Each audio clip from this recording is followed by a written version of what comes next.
srdci to na jazyku, ale pokud máš hubu plnou hoven, měl bys držet píču.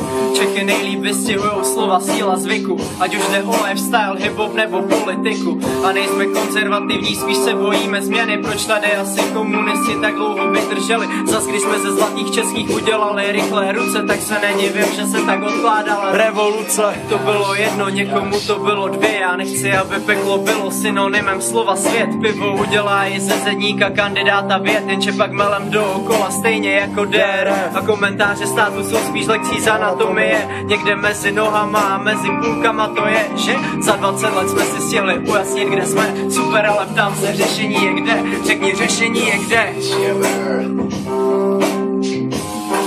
8.8. na koupališti po dlouhé době MNF. Nové tracky 8.8. srpen. Čau.